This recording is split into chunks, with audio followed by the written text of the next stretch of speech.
Sagana Lalita Shri Vishakhanitanushtam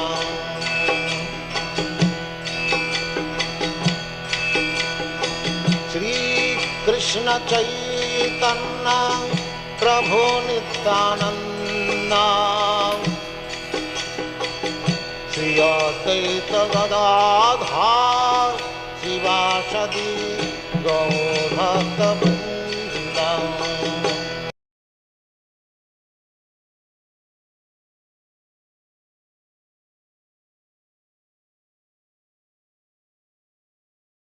Everything that is created is annihilated at a certain stage. Both the material body and the material world are created, and they are therefore subject to annihilation.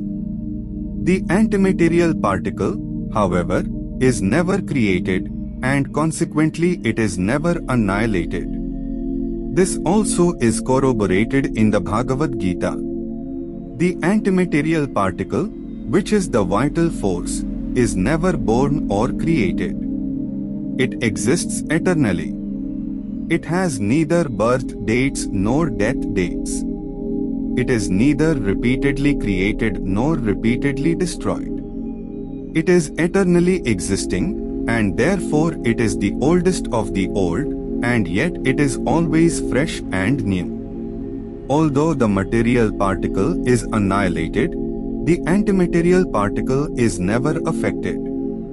The principle is also applicable to the antimaterial universe as well as to the antimaterial particle. When the material universe is annihilated, the antimaterial universe exists in all circumstances.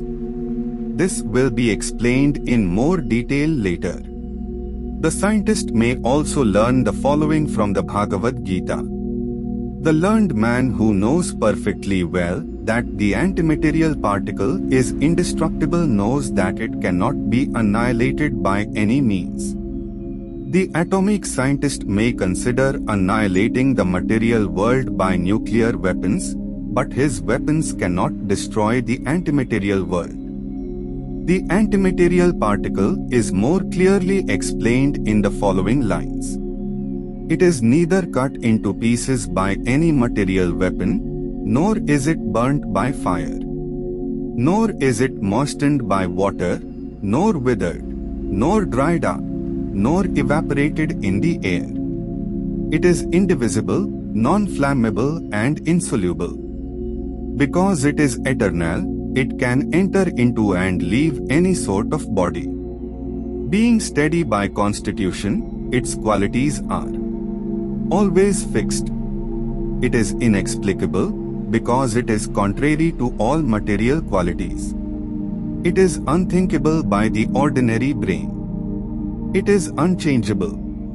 No one, therefore, should ever lament for what is an eternal, antimaterial principle. This living principle cannot be generated by any combination of material elements. There are 8 material principles which are described as inferior energies, and they are earth, water, fire, air, ether, mind, intelligence and ego. Apart from these is the living force, or the antimaterial principle, which is described as the superior energy. These are called energies because they are wielded and controlled by the Supreme Living Being, the personality of Godhead Krishna.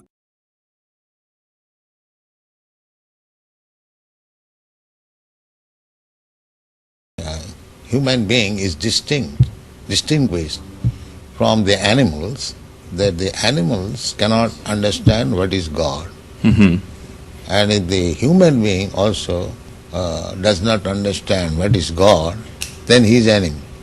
I see. And so your movement is to bring about an understanding of God among human beings. Yes. And Hare Krishna means what? Hare Krishna means addressing the energy of God. Hare means the energy of God, and Krishna means God. Mm-hmm.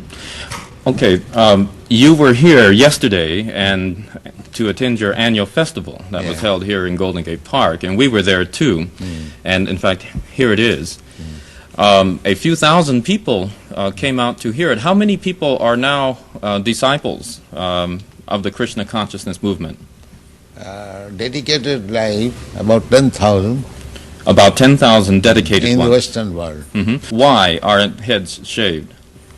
We keep ourselves very clean, that's all. Oh, it's just a cleanliness thing. Yes. Is there any significance in the color of the robes? At least at the present moment, people think that by keeping long hair, it becomes very beautiful. I see. Yes. So we are against that. Just as simple as that. Is there any significance in the yellow robes? Yellow robe is the dress, those who are dedicated. It could very well have been a blue robe. It's something that was arrived at. This saffron. You say that Hare Krishna consciousness pretty much takes the absolute truths from the Bible, the Quran, the Torah, and the Vedic. Yeah, everywhere. Everywhere. Religion means to understand God. I understand, but do you feel that in getting truths from various places like the Bible and the Quran and so forth, don't you run into conflicts at all or contradictions in those particular philosophies? No, I don't find any conflict because the ultimate goal is God. So you have to understand God and try to love Him.